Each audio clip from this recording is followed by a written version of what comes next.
నమస్కారం ETV news కు స్వాగతం. ముందుగా ముఖ్యాంశాలు. భారత అమ్ముల పొదిలో చేరిన రఫేల్ యుద్ధ విమానాలు వాయుసేనకు అధికారికంగా అందజేసిన రక్షణ మంత్రి రాజ్నాథ్.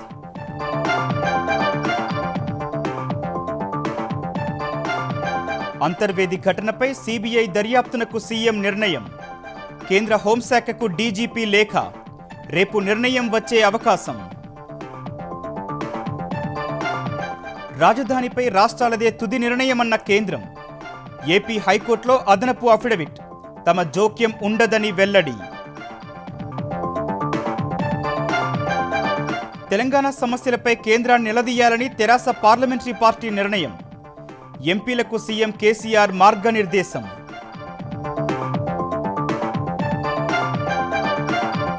తెలంగాణలో ఇంటర్ క్యాలెండర్ విడుదల. దసరా సంక్రాంతి సెలవులు కుదింపు. 2021 మార్చి 24 నుంచి వార్షిక పరీక్షలు. తెలుగు రాష్ట్రాల్లో ఆగని కోవిడ్ వ్యాప్తి. ఏపీలో మరో 10,175 మందికి వైరస్. తెలంగాణలో 2,534 మందికి పాజిటివ్. రిలయన్స్ రిటైల్లో అమెజాన్ పెట్టుబడుల కథనాలతో స్టాక్ మార్కెట్ల జోరు. 646 పాయింట్లు ఎగబాకిన సెన్సెక్స్.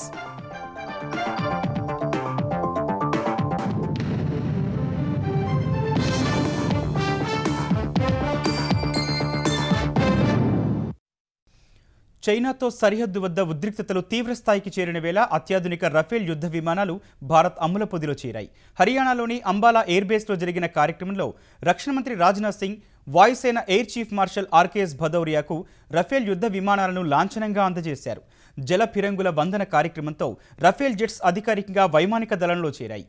ఈ కార్యక్రమానికి ఫ్రాన్స్ రక్షణ మంత్రి ఫ్లోరెన్స్ పార్లీ హాజరు కాగా స్వదేశీ తయారీ తేలికపాటి యుద్ధ విమానాలు తేజస్, సారంగ్ హెలికాప్టర్లు ఆకాశంలో చేసిన విన్యాసాలు ఆకట్టుకున్నాయి. రఫేల్ యుద్ధ విమానాలు అంబాలాలోని 17వ స్క్వాడ్రన్ గోల్డెన్ ఆరోస్ ద్వారా సేవలందించనున్నాయి. 1951లో ఏర్పాటైన 17వ స్క్వాడ్రన్ను గతేడాది సెప్టెంబర్లో పునర్వ్యవస్థీకరించారు. ఫ్రాన్స్ నుంచి మొత్తం 36 రఫేల్ యుద్ధ విమానాలను 59,000 కోట్ల రూపాయల కొనుగోలు చేసేందుకు 4 ఏళ్ల క్రితం భారత్ ఒప్పందం చేసుకుంది. అందులో 30 యుద్ధ విమానాలు, 6 శిక్షణా విమానాలు ఉన్నాయి. తొలి విడత 5 రఫేల్ యుద్ధ విమానాలు జూలై 29న భారత్కు చేరాయి. ఇప్పుడు వాటినే వాయుసేనకు అందించగా 2021 చివరి నాటికి మొత్తం విమానాలు భారత్కు చేరుతాయి. केवल अपनी टेरिटोरियल बाउंड्रीज तक ही सीमित नहीं है. हम इंडो पैसिफिक रीजन और इंडियन ओशन रीजन में भी लगातार एक जिम्मेदार देश के रूप में विश्व शांति एवं अंतर्राष्ट्रीय कम्युनिटी के साथ परस्पर सहयोग के लिए पूरी तरह से कमिटेड है. हमारी भूमिका इन क्षेत्रों में लगातार बढ़ रही है. मुझे ये बताते हुए बेहद खुशी हो रही है कि इस रीजन में सिक्योरिटी कंसर्न्स में इंडिया और फ्रांस का दृष्टिकोण एक है, जिसके तहत हम मैरीटाइम, ट्रैफिक सिक्योरिटी और पायरेसी जैसे कॉमन चैलेंजेस को डील करने में एक दूसरे को पूरी तरह से कोऑपरेट कर रहे हैं. यूएन सिक्योरिटी काउंसिल के एक्सपेंशन और टेररिज्म के खिलाफ लड़ाई में भी इंडिया और फ्रांस के कॉमन व्यूज रहे हैं. ఒక రాష్ట్రానికి రాజధానుల విషయంలో తమ జోక్యం ఉండబోదని కేంద్ర ప్రభుత్వం మరోసారి స్పష్టం చేసింది. ఒక రాష్ట్రానికి ఒకే రాజధాని ఉండాలని ఏ చట్టంలో లేదంటూ ఆంధ్రప్రదేశ్ హైకోర్టుకు మరో అఫిడవిట్ సమర్పించింది. రాజధాని అంశంపై దోనేపూడి సాంబశివరావు వేసిన పిటిషన్పై కేంద్రం ఈ మేరకు అఫిడవిట్ను హైకోర్టుకు సమర్పించింది. ఆంధ్రప్రదేశ్ పునర్వ్యవస్థీకరణ చట్టం ప్రకారం రాజధానుల నిర్ణయంలో తమ పాత్రపై మరింత స్పష్టతనిచ్చింది. విభజన చట్టంలో ఒకే రాజధాని ఉండాలని ఎక్కడా లేదన్న కేంద్రం పాత్రపై పిటిషనర్ సాంబశివరావు లేవనెత్తిన అంశాలు అపోహలేనని తేల్చి చెప్పింది. రాజధాని నిర్మాణానికి అవసరమైన ఆర్థిక సాయం చేస్తామని మాత్రమే తాము చెప్పినట్టు కేంద్రం తాజా అఫిడవిట్లో స్పష్టం చేసింది. రాజధాని విషయంలో రాష్ట్ర ప్రభుత్వానిదే తుది నిర్ణయమని తేల్చి చెప్పింది. అంతర్వేది శ్రీ లక్ష్మీ నరసింహస్వామి ఆలయ రథం దగ్ధం వ్యవహారంపై కేంద్ర దర్యాప్తు సంస్థ సిబిఐతో విచారణ జరిపించాలని ఆంధ్రప్రదేశ్ ప్రభుత్వం నిర్ణయించింది. ఈ మేరకు అంతర్వేది ఘటనపై సిబిఐ విచారణకు సిఫారసు చేయాలని ముఖ్యమంత్రి జగన్మోహన్ రెడ్డి డీజీపీ గౌతమ్ సవాంగ్కు ఆదేశాలు జారీ చేశారు. ఈ ఆదేశాలతో వెంటనే చర్యలు చేపట్టిన డీజీపీ అంతర్వేది ఘటనపై సిబిఐ విచారణ జరిపించాలని కోరుతూ కేంద్ర హోంశాఖకు లేఖ రాశారు. అంతర్వేది ఘటన జరిగినప్పటి నుంచి భారతీయ జనతా పార్టీ, జనసేన సహా ప్రధాన ప్రతిపక్షం తెలుగుదేశం రాష్ట్ర వ్యాప్త ఆందోళనలు చేస్తూ సిబిఐ లేదంటే న్యాయ విచారణ జరిపించాలని డిమాండ్ చేస్తున్నాయి. ప్రతిపక్షాల ఆందోళన దృష్టిలో పెట్టుకునే ముఖ్యమంత్రి జగన్మోహన్ రెడ్డి అంతర్వేది ఘటనపై సిబిఐ విచారణకు సిఫారసు చేయాలని ఆదేశించినట్టు తెలుస్తోంది. అటు డీజీపీ గౌతమ్ సవాంగ్ రాసిన లేఖపై రేపు కేంద్ర హోంశాఖ నిర్ణయాన్ని వెలువరించే అవకాశం ఉంది.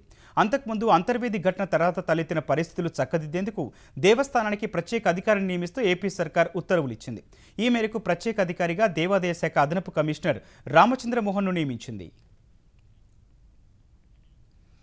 అంతకుముందు అంతర్వేది ఘటన నిరసిస్తూ ఆందోళనలు కొనసాగాయి. ఏపీలోని పలు జిల్లాల్లో వేర్వేరు పార్టీలు, సంస్థలకు చెందిన వారు నిరసనలు కొనసాగిస్తున్నారు. భారతీయ జనతా పార్టీ, జనసేన కలిసి ఏపీలో ధర్మ పరిరక్షణ దీక్షలు నిర్వహిస్తుండగా జనసేన అధినేత పవన్ కళ్యాణ్ హైదరాబాద్లోని తన నివాసంలో దీక్ష చేపట్టారు. ఏపీలోని అన్ని ప్రధాన నగరాలు, పట్టణాలు, జిల్లా కేంద్రాల్లో జనసేన, భారతీయ జనతా పార్టీ శ్రేణులు దీక్షలు నిర్వహించారు. అంతర్వేది రథం దగ్ధమైన ఘటనకు పూర్తిగా ప్రభుత్వ వైఫల్యమే కారణమని రాజమహేంద్రవరంలో దీక్ష నిర్వహించిన భాజపా ఆంధ్రప్రదేశ్ అధ్యక్షుడు సోము వీర్రాజు ఆరోపించారు. దేవాలయాల పరిరక్షణకు పటిష్ట చర్యలు చేపట్టడం సహా దేవాదాయ ధర్మాదాయ శాఖ ఆస్తులు కాపాడాలని వారు డిమాండ్ చేశారు. ఆంధ్రప్రదేశ్లో ప్రాథమిక వ్యవసాయ పరపతి సంఘాలను మరింత బలోపేతం చేసేలా చర్యలు తీసుకోవాలని ముఖ్యమంత్రి జగన్మోహన్ రెడ్డి అధికారులను ఆదేశించారు. రైతు భరోసా కేంద్రాల వద్ద మౌలిక సదుపాయాల కల్పనపై ఉన్నత స్థాయి సమీక్ష చేపట్టిన సీఎం రైతు భరోసా కేంద్రాల పక్కనే 6,000 కోట్ల రూపాయల వ్యయంతో మల్టీపర్పస్ ఫెసిలిటీస్ ఏర్పాటుపై చర్చించారు. గోదాములు, drying platform, collection centres, cold స్టోరేజీలు, కస్టమ్స్ హైరింగ్ సెంటర్లు సహా 13 రకాల సదుపాయాలు కల్పించాలని సీఎం ఆదేశించారు. ఇందులో ప్రైమరీ ప్రాసెసింగ్ సెంటర్లు, జనతా బజార్లు, బల్క్ మిల్క్ కూలింగ్ యూనిట్లు, ఈ మార్కెటింగ్ ఏర్పాట్లు చేయాలని సూచించారు. ఈ ఏర్పాట్లకు అవసరమైన నిధుల కోసం వెంటనే తగిన ప్రణాళిక సిద్ధం చేయాలన్న సీఎం పంటలకు కనీస మద్దతు ధరలపై కసరత్తు చేయాలని సూచించారు. ఈ మార్కెటింగ్ ప్లాట్ఫామ్ వల్ల రైతులు తమ ఉత్పత్తులు దేశంలో ఎక్కడైనా అమ్ముకునే అవకాశం కలుగుతుందన్నారు. వచ్చే ఖరీఫ్ నాటికి ఈ మార్కెటింగ్ ప్లాట్ఫామ్ సిద్ధం చేయాలని సూచించారు. తెలంగాణ ప్రయోజనాలపై పార్లమెంటు వర్షాకాల సమావేశాల్లో రాజీలేని పోరు చేస్తామని తెరాస ఎంపీలు స్పష్టం చేశారు. ఈ నెల 14 నుంచి ప్రారంభమయ్యే పార్లమెంటు సమావేశాల్లో అనుసరించాల్సిన వ్యూహాలపై ఎంపీలకు ముఖ్యమంత్రి కేసీఆర్ దిశానిర్దేశం చేశారు. విభజన హామీలు, జీఎస్టీ పరిహారం, నీటి వివాదాలు, విద్యుత్ సవరణ బిల్లు సహా ఇతర అంశాల్లో కేంద్రంపై ఒత్తిడి తేవాలని సమావేశంలో నిర్ణయించారు. తెలంగాణకు రావాల్సిన నిధులు ఇవ్వకుండా కేంద్రం మభ్యపెట్టే ప్రయత్నం చేస్తోందన్నారు. అన్ని అంశాలపై ఉభయ సభల్లో బలమైన వాణి వినిపిస్తామని ఎంపీలు స్పష్టం చేశారు. జీఎస్టీ పరిహారం కోసం కలిసి వచ్చే పార్టీలు కలుపుకొని గాంధీ విగ్రహం వద్ద ధర్నా చేస్తామని ప్రకటించారు. వందల కొద్ది లెటర్స్ రాయడం జరిగింది స్టేట్ నుంచి, ఎన్నో విషయాలలో, ఎన్నో ప్రాజెక్టుల లోపల. కానీ చూస్తే ఆల్మోస్ట్ ఆల్ ప్రాజెక్ట్స్కి, ఆల్మోస్ట్ ఆల్ బేసిక్ ఇష్యూస్ మీద వాళ్ళ స్పందన సరిగా లేదు అనేటి తుది నిశ్చయానికి మాత్రం వచ్చాం. తప్పకుండా కొంచెం అంత హంగామాగానే ఉంటుంది. ప్రభుత్వంతో కొంచెం కోఆపరేట్ చేయాలని ఎన్నో ఇష్యూలలో కోఆపరేట్ చేసుకుంటూ వచ్చాం. ఈసారి మాత్రము ఇష్యూస్ మీద మాత్రం నో కాంప్రమైజ్ అని పెట్టుకున్నాం. నేషనల్ హైవేస్లలో ఉన్న గుంతలు పూడ్చట్లేదు. నేను వారికి చెప్తున్నా, ఇక్కడ మాట్లాడే వారికి, అయ్యా మీరు మరి తెలంగాణ సమస్యల మీద మీరు మాట్లాడతారే, ఇక మనకి ఆ రోజున వచ్చి ఎలక్షన్స్ ఉన్నాయని చెప్పి మీ నాయకులే వచ్చి, కేంద్ర మంత్రులు వచ్చి 3,150 కిలోమీటర్లు ఇస్తానని చెప్పారు. అందులో ఏమైనాయి? ఎందుకు ఈ విధంగా మభ్య పెడుతుండ్రు? మీరు ఇచ్చింది 1388 కిలోమీటర్లే. అందుకని వీటన్నిటి విషయాలు కూడా తప్పకుండా కూడా మేము వీటన్నిటి కూడా లేవనెత్తుతాం. తెలంగాణలో ఇంటర్మీడియట్కు సంబంధించి విద్యా సంవత్సరాన్ని ఖరారు చేస్తూ ఇంటర్ బోర్డు షెడ్యూల్ విడుదల చేసింది. ఈ నెల 1నే విద్యా సంవత్సరం ప్రారంభమైనట్లు పేర్కొన్న బోర్డు దసరాకు ఆదివారంతో కలిపి 3 రోజులే సెలవులు ప్రకటించింది. అక్టోబర్ 23 నుంచి 25 వరకు దసరాకు 3 రోజులు, సంక్రాంతికి జనవరి 13, 14న 2 రోజులు సెలవులు ఇచ్చింది. ఫిబ్రవరి 22 నుంచి 27 వరకు ప్రీ ఫైనల్ పరీక్షలు నిర్వహించనున్నట్టు తెలిపిన బోర్డు మార్చి 1 నుంచి మార్చి 20 వరకు ప్రాక్టికల్ పరీక్షలు ఉంటాయని వెల్లడించింది. ఇక వార్షిక పరీక్షలను మార్చి 24 నుంచి ఏప్రిల్ 12 వరకు నిర్వహిస్తామని తెలిపింది. ఏప్రిల్ 17 నుంచి మే 31 వరకు ఇంటర్ కాలేజీలకు వేసవి సెలవులు ఉంటాయని, మే చివరి వారంలో ఇంటర్ అడ్వాన్స్డ్ సప్లిమెంటరీ పరీక్షలు ఉంటాయని వెల్లడించింది. జూన్ 1న మళ్లీ కాలేజీలు ప్రారంభమవుతాయని తెలిపింది. కరోనా పరిస్థితులతో ఈ ఏడాది విద్యా సంవత్సరంలో 38 పని దినాలు తగ్గించినట్టు బోర్డు తెలిపింది. పాలిటెక్నిక్ కోర్సులో ప్రవేశాల కోసం నిర్వహించిన పాలిసెట్లో 81% విద్యార్థులు ఉత్తీర్ణులయ్యారు. ఈ ఏడాది పాలిసెట్ కోసం 73,920 మంది దరఖాస్తు చేసుకోగా ఈ నెల 2న జరిగిన పరీక్షకు 56,945 మంది హాజరయ్యారు. ఇందులో ఇంజనీరింగ్ విభాగంలో 81.14%, అగ్రికల్చర్ విభాగంలో 81.94% ఉత్తీర్ణత సాధించారు. ఇంజనీరింగ్ విభాగంలో సూర్యాపేట జిల్లాకు చెందిన గడగొజ్జు శ్రీరూప్ 119 మార్కులతో మొదటి ర్యాంకు సాధించగా 118 మార్కులతో కరీంనగర్కు చెందిన పడాల సాయి కౌశిక్ 2, మంచిర్యాలకు చెందిన సకినెటి అనూష్ కుమార్ 3వ ర్యాంకు సాధించారు. అగ్రికల్చర్ విభాగంలో వరంగల్ అర్బన్కు చెందిన అర్షియా జస్మిన్ 115.5 మార్కులతో ప్రథమ ర్యాంకు సాధించింది. సూర్యాపేటకు చెందిన పుప్పాల రేవక్ సాయి 114.5 మార్కులతో 2, సూర్యాపేటకు చెందిన రావిరాల శ్రీవాత్సవ, నిర్మల్కు చెందిన తన్మయి 113.5 మార్కులతో 3వ ర్యాంకు సాధించారు. పాలిసెట్ కౌన్సిలింగ్ ఈ నెల 12న ప్రారంభం కానుండగా ఈ నెల 14 నుంచి వెబ్ ఆప్షన్లు నమోదు చేసుకోవచ్చు. కరోనా మహమ్మారిని ప్రజలు తేలిగ్గా తీసుకురాదని ప్రధాని నరేంద్ర మోదీ విజ్ఞప్తి చేశారు. ఈ మహమ్మారిపై గెలవాలంటే మాస్కులు ధరించి 2 గజాల దూరం పాటించాలని కోరారు. దేశంలో మత్స్యరంగ అభివృద్ధి కోసం ఉద్దేశించిన ప్రధానమంత్రి మత్స్య సంపద యోజనను మోదీ ప్రారంభించారు. వర్చువల్ మార్గంలో నిర్వహించిన ఈ కార్యక్రమంలో మోదీ ఈ గోపాల యాప్ను ఆవిష్కరించారు. ఆత్మనిర్భర్ భారత్లో భాగంగా 5 ఏళ్లలో మత్స్యరంగానికి 20,050 కోట్ల పెట్టుబడి అంచనాతో కేంద్ర ప్రభుత్వం ప్రధానమంత్రి మత్స్య సంపద యోజన పథకాన్ని చేపట్టింది. 2024-25 నాటికి అదనంగా 70 లక్షల టన్నుల చేపలు ఉత్పత్తి చేయడం సహా వాటి ఎగుమతి ఆదాయాన్ని 1,00,000 కోట్లకు పెంచాలని కేంద్రం లక్ష్యంగా పెట్టుకుంది. వ్యవసాయం, పశువులు, చేపల పెంపకం వంటి రంగాల్లో అభివృద్ధి మరింత వేగంగా జరగాలంటే శాస్త్ర పరిశోధనలను ఎక్కువగా వినియోగించుకోవడం చాలా అవసరమని ప్రధాని అన్నారు. साथियों, कृषि हो, पशुपालन हो, मछली पालन हो, इन सब का विकास और तेजी से हो, इसके लिए वैज्ञानिक तौर तरीकों को अपनाना और गांव में आधुनिक इंफ्रास्ट्रक्चर बनाना बहुत ही आवश्यक है. कृषि क्षेत्र की आधुनिक जरूरतों को देखते हुए पिछले 5-6 वर्षों से देश में एक बड़ा अभियान जारी है. उस स्थिति की तरफ बढ़ रहा है जब गांव के पास ही ऐसे क्लस्टर बनेंगे जहां फूड प्रोसेसिंग से जुड़े उद्योग भी लगेंगे. हम कह सकते हैं जय किसान, जय विज्ञान और जय अनुसंधान. इन तीनों की ताकत जब एकजुट होकर काम करेगी तब देश के ग्रामीण जीवन में बहुत बड़े बदलाव होने तय हैं. ఆంధ్రప్రదేశ్లో కోవిడ్ బారిన పడేవారి సంఖ్య రోజురోజుకు పెరుగుతూనే ఉంది. కొత్తగా 10,175 మందికి వైరస్ సోకగా ఏపీలో మొత్తం కేసులు 5,37,687కి ఎగబాకింది. కోలుకున్న వారి సంఖ్య 4,35,000 దాటింది. మృతుల సంఖ్య 4,702కు పెరిగింది.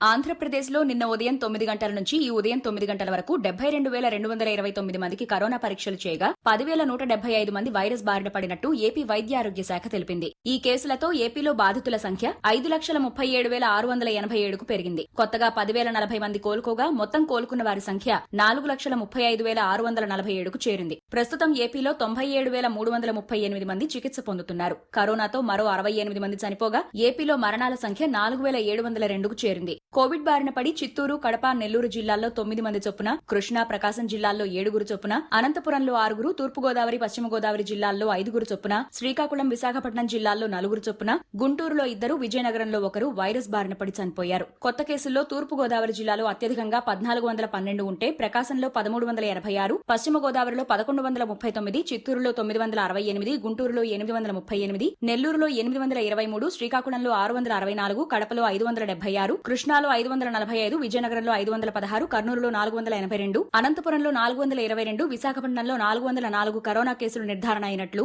ఆంధ్రప్రదేశ్ ఆరోగ్య శాఖ వెల్లడించింది. ఇప్పటి వరకు ఏపీలో 43,80,991 పరీక్షలు నిర్వహించినట్లు తెలిపింది. ఆంధ్రప్రదేశ్లో 2 విడతల్లో సీరో సర్వే చేపట్టగా విజయనగరం జిల్లాలో 30% మందికి కోవిడ్ వచ్చిపోయినట్టు ఆంధ్రప్రదేశ్ ఆరోగ్య శాఖ కమిషనర్ కాటమనేని భాస్కర్ చెప్పారు. కర్నూలు జిల్లాలో 28.1% మందికి వైరస్ సోకి తర్వాత తగ్గినట్టు తేలిందని వెల్లడించారు. ఏపీలో మొదటి విడత 4, రెండో విడత 9 జిల్లాల్లో సీరో సర్వే చేసినట్లు ఆయన వివరించారు. ప్రతి జిల్లాలో 5,000 మంది రక్త నమూనాలను సేకరించి తీసుకుని సీరో పరీక్షలు చేసినట్టు తెలిపారు. 9 జిల్లాల్లో 19.7% మంది కరోనా బారిన పడి కోలుకున్నట్టు తేలిందని ఆరోగ్య శాఖ కమిషనర్ వెల్లడించారు. రాబోయే రోజుల్లో కర్నూలు జిల్లాలో కరోనా కేసులు క్రమంగా తగ్గే అవకాశం ఉందన్న ఆయన పశ్చిమ గోదావరి జిల్లాలో కేసులు తగ్గడానికి మరింత సమయం కావాలని తెలిపారు. బ్లడ్ శాంపుల్స్ తీసుకుని బ్లడ్ శాంపుల్స్ ద్వారా బ్లడ్ లో స్పెసిఫిక్ యాంటీబాడీ ఐజీజీ ఏదైతే ఉందో ఆ యాంటీబాడీస్ ఉన్నాయా లేదా అనేది మనం ల్యాబొరేటరీలో బ్లడ్ టెస్ట్ చేయడం ద్వారా మనకి ఎంత ప్రివలెన్స్ ఉన్నదనేది మనం ఒక నిర్ధారణకు రావడం జరిగింది. ఓవరాల్ గా స్టేట్ చూసుకుంటే ఈ 9 జిల్లాలకి యావరేజ్ తీస్తే 19.7% మందికి మీకు ఇన్ఫెక్షన్ వచ్చి తగ్గిపోయినట్టుగా మనకు తెలుస్తుంది. వీరెవ్వరికి కూడా సిమ్టమ్స్ లేవు. ఎంత ఎక్కువ పాపులేషన్ లో ప్రివలెన్స్ ఉంటే అంత మనకి పాపులేషన్ లో వాళ్ళు ఆ ఇన్ఫెక్షన్ కి ఇమ్యూనిటీ పొంది ఉన్నారని అర్థం. ఫ్యూచర్ లో ఎక్కువ కేసులు వచ్చేటువంటి అవకాశము తక్కువగా ఉంటుంది. మనం ఇంటర్ప్రిటేషన్ దీని ద్వారా ఏంటంటే కర్నూలులో రాబోయే రోజుల్లో కేసులు తగ్గుముఖం కొంత పడతాయని చెప్పి ఒక ఇంటర్ప్రిటేషన్ మనం ఖచ్చితంగా చేయొచ్చు. తెలంగాణలో కరోనా వ్యాప్తి ఏమాత్రం తగ్గడం లేదు. కొత్తగా 2534 మందికి కోవిడ్ నిర్ధారణ కాగా తెలంగాణలో వైరస్ బాధితుల సంఖ్య 150,176కు పెరిగింది. మరో 11 మంది మృతి చెందగా మరణాల సంఖ్య 927కు చేరింది. తెలంగాణలో కరోనా నుంచి కోలుకొని ఇళ్లకు వెళ్లిన వారి సంఖ్య 117,143కు పెరిగింది.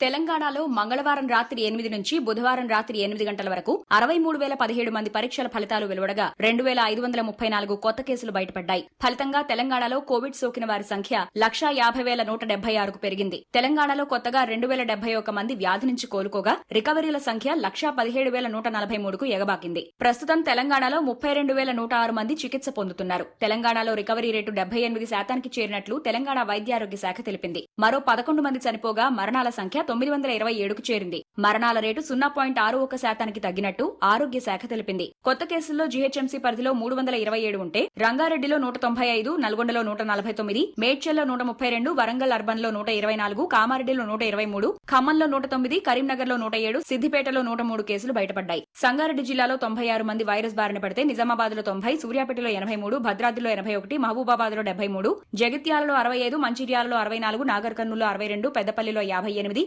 యాదాద్రిలో 57 మందికి కోవిడ్ సోకింది. సిరిసిల్ల జిల్లాలో 47 మంది వైరస్ బారిన పడితే వనపర్తి, మెదక్ జిల్లాలో 42 చొప్పున, వరంగల్ రూరల్, జనగామ జిల్లాలో 41 చొప్పున, మహబూబ్ నగర్ లో 38, ఆసిఫాబాద్ లో 30, గద్వాలలో 29, నిర్మల్లో 25, భూపాలపల్లిలో 24, ఆదిలాబాద్ లో 23, వికారాబాద్ లో 22, ములుగు, నారాయణపేట జిల్లాల్లో 16 మంది చొప్పున వైరస్ బారిన పడినట్టు తెలంగాణ వైద్యారోగ్య శాఖ వెల్లడించింది. ఇప్పటి వరకు 19,53,571 పరీక్షలు నిర్వహించినట్లు తెలిపింది.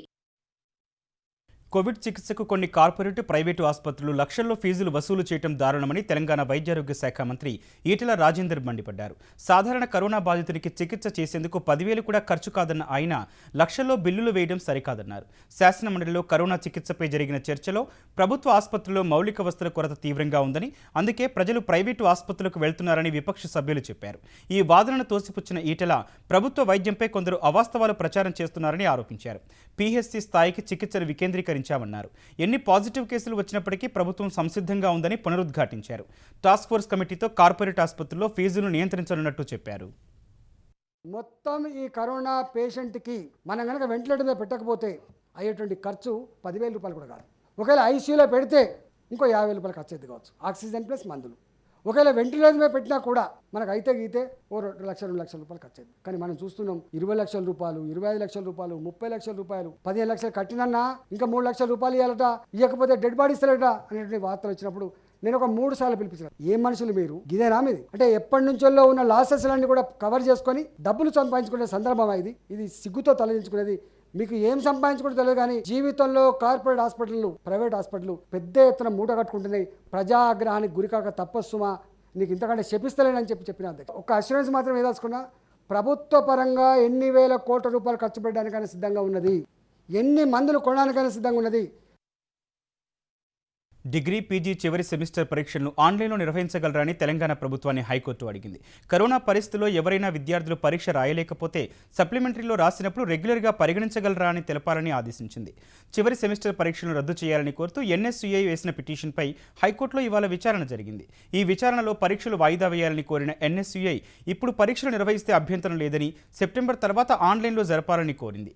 కోవిడ్ వేళ హాస్టళ్లు మూసివేయగా స్వస్థలాలకు వెళ్లిన విద్యార్థులు పరీక్షల కోసం యూనివర్సిటీలకు వెళ్లడం కష్టమవుతుందని పిటిషనర్ కోర్టుకు తెలిపారు. అనంతరం వాదనలు వినిపించిన అడ్వకేట్ జనరల్ చివరి సెమిస్టర్ పరీక్షల్లో వ్యాసరూప సమాధానాలు ఉంటాయని, ఆన్లైన్లో అది సాధ్యం కాకపోవచ్చని పేర్కొన్నారు. ఈ అంశంపై స్పందించిన కోర్టు ఆన్లైన్లో నిర్వహించడానికి ఉన్న సాధ్యాసాధ్యాలు, సప్లిమెంటరీలో ఉత్తీర్ణులైన వారిని రెగ్యులర్గా పరిగణించే అంశంపై స్పష్టతనివ్వాలని ఏజీని ఆదేశించింది. తదుపరి విచారణ ఈ నెల 14కి వాయిదా వేసింది. హైదరాబాద్ శివార్లోని కొల్లూరులో నిర్మిస్తున్న 2 పడగదుల ఇళ్ల టౌన్షిప్ రికార్డులో నిలుస్తుందని శాసనసభాపతి పోచారం శ్రీనివాసరెడ్డి అన్నారు. ఇల్లు లేని పేదల కోసం ప్రత్యేకంగా టౌన్షిప్ నిర్మించడం బహుశా ప్రపంచంలోనే మొదటిసారి ఇదేనని పోచారం పేర్కొన్నారు. అన్ని వస్తువులతో నిర్మిస్తున్న కొల్లూరు మోడల్ టౌన్షిప్ పేదలకు వరం లాంటిదని చెప్పారు.